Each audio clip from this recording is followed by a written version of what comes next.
ఎన్నికలపై పశ్చిమాసియా యుద్ధ ప్రభావం ఎక్కువగానే కనిపిస్తోంది. ప్రస్తుతం గల్ఫ్ దేశాల్లో నెలకొన్న యుద్ధ వాతావరణం కేవలం రాష్ట్ర ఆర్థిక వ్యవస్థనే కాదు, కేరళం ఎన్నికల ఫలితాలను సైతం శాసించేలా కనిపిస్తోంది.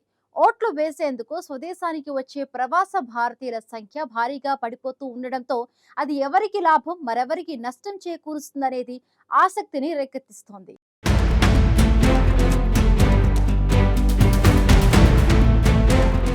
కేరళ అసెంబ్లీ ఎన్నికల్లో ఈసారి మరింత ఆసక్తికర పోరు నెలకొంది. కేరళలో గతంలో మాదిరిగా ద్విముఖ పోటీ కాకుండా ఈసారి త్రిముఖ పోటీ నెలకొనడంతో ఇప్పటికే ఎన్నికల వాతావరణం హీటెక్కింది. దీనికి అదనంగా కేరళ అసెంబ్లీ ఎన్నికలపై పశ్చిమాసియా యుద్ధ తీవ్ర ప్రభావం చూపుతోంది. నిజానికి కేరళ ఆర్థిక వ్యవస్థకు గల్ఫ్ దేశాలే ప్రాణాధారం. అయితే ఇప్పుడు గల్ఫ్ దేశాల్లో నెలకొన్న యుద్ధ వాతావరణం కేవలం రాష్ట్ర ఆర్థిక వ్యవస్థనే కాదు, కేరళ ఎన్నికల ఫలితాలను సైతం శాసించేలా కనిపిస్తోంది. ఓట్లు వేసేందుకు స్వదేశానికి వచ్చే ప్రవాస భారతీయుల సంఖ్య భారీగా పడిపోతుండటంతో ఈసారి నువ్వా నేనా అన్నట్లు అనేక నియోజకవర్గాల్లో ఉత్కంఠ పోరు నెలకొంది.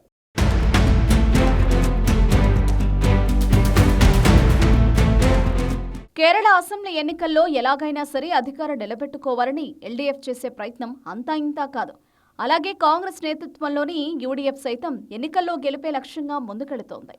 మరోవైపు బీజేపీ కూడా ఈసారి ఎన్నికల్లో విజయం సాధించాలని సాయశక్తులా పోరాడుతోంది. ఇలాంటి పరిస్థితుల్లో గల్ఫ్ యుద్ధం కేరళ ఎన్నికలపై తీవ్ర ప్రభావం చూపనుందని అంచనాలు ప్రధాన పార్టీలో ఆందోళనలు పెంచుతున్నాయి.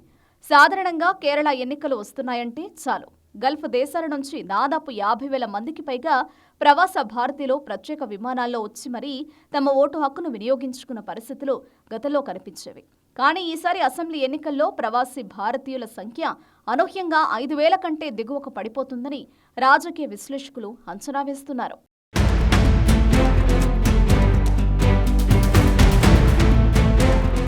పశ్చిమాసియా యుద్ధం కారణంగా ఆకాశానంటిన విమాన ఛార్జీలు, గగనతల ఆంక్షలతో విమాన సర్వీసుల రద్దు, గల్ఫ్ దేశాల్లో తలెత్తిన సెలవుల సంక్షోభం వంటి కారణాలతో ఈసారి ఎన్నికల్లో ఓటు వేసేందుకు ప్రవాసీ భారతీయులు పెద్దగా ఆసక్తి చూపడం లేదనే అభిప్రాయాలు వినిపిస్తున్నాయి. యుద్ధ భయంతో దుబాయ్, దోహా తదితర ప్రాంతాల్లోని కంపెనీలు తమ ఉద్యోగుల సెలవులను కేవలం 10 నుంచి 12 రోజులకు కుదించాయి.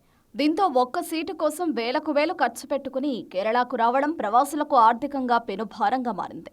దాదాపు 2.4 లక్షల మంది ఓవర్సీస్ ఓటర్లు నమోదు చేసుకున్నప్పటికీ ఈసారి పోలింగ్ బూత్లకు వచ్చేవారి సంఖ్య రికార్డు స్థాయిలో పడిపోనుందనే అంచనాలున్నాయి.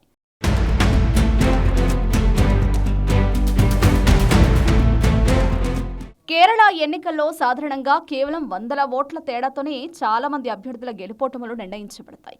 ఇలాంటి పరిస్థితుల్లో ఈసారి ప్రవాస ఓటర్ల రాక తగ్గడం కీలకమైన స్థానాల్లో భారీ ప్రభావం చూపుతుంది. ముఖ్యంగా వడకర, నాదాపురం, పొన్నాని, చావక్కాడ్ లాంటి నియోజకవర్గాల్లో ప్రవాస ఓటర్ల ప్రభావం అత్యధికంగా ఉంటుంది. గతంలో ముస్లిం లీగ్, యూడీఎఫ్ అనుబంధ సంస్థలు ఫ్లైట్స్ బుక్ చేసి మరీ ఓటర్లను రప్పించేవి. కానీ ఇప్పుడు ఈ ఓటర్లు గల్ఫ్కే పరిమితం కావడం యూడీఎఫ్నకు గట్టి ఎదురుదెబ్బగా మారే అవకాశం కనిపిస్తోంది.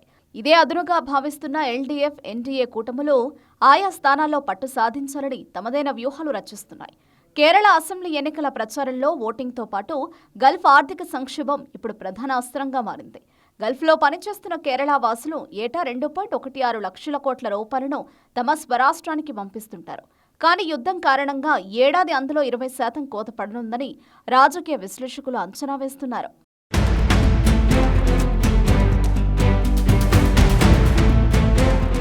గల్ఫ్ దేశాల నుంచి వచ్చే ప్రవాసులకు తాము అమలు చేస్తున్న సంక్షేమ పథకాలే రక్షణ కవచమని ఎల్డీఎఫ్ జోరుగా ప్రచారం చేస్తోంది. అయితే స్థానికంగా ఉద్యోగాలు కల్పించడంలో రాష్ట్ర ప్రభుత్వం విఫలమైందని, గల్ఫ్పై అతిగా ఆధారపడడం వల్లే ఈ దుస్థితి వచ్చిందని విపక్ష యూడీఎఫ్ విమర్శిస్తోంది. మరోవైపు గల్ఫ్లో ఉన్న భారతీయులను రక్షించే సత్తా కేంద్ర ప్రభుత్వానికే ఉందని ఎన్డీఏ ప్రచారం చేస్తూ ప్రవాస ఓటర్లను ఆకర్షించే ప్రయత్నం చేస్తోంది. ఇక ప్రవాసులు రాలేని పరిస్థితులు నెలకొన్న నేపథ్యంలో కేరళ రాజకీయాల్లో సరికొత్త ట్రెండ్ మొదలైంది. అదే వాట్సాప్ ఓటు. గల్ఫ్లో ఉండే ఒక్కో వ్యక్తి తన కుటుంబంలో కనీసం 4 నుంచి 8 ఓట్లను ప్రభావితం చేయగలడని రాజకీయ విశ్లేషకులు చెబుతున్నారు. దీంతో పార్టీలు ఇప్పుడు విమాన టికెట్లకు బదులు డిజిటల్ ప్రచారంపై దృష్టి పెట్టాయి. దుబాయ్ నుంచి చేసే ఒక్క వీడియో కాల్ స్థానికంగా జరిగే 10 సభల కంటే ఎక్కువ ప్రభావం చూపుతుందని ప్రధాన పార్టీలు నమ్ముతున్నాయి. ఓటర్లు భౌతికంగా గల్ఫ్లోనే ఆగిపోయినా వారి నిర్ణయాలు మాత్రం స్మార్ట్ ఫోన్ల ద్వారా కేరళ రాజకీయాలను శాసిస్తాయని పార్టీలు భావిస్తున్నాయి. ఇలాంటి పరిస్థితుల్లో ప్రవాస భారతీయుల మద్దతు ఈసారి ఎవరికి దక్కుతుంది? కేరళలో విజయం ఎవరిని వరిస్తుందనే దానిపై ఉత్కంఠ నెలకొంది.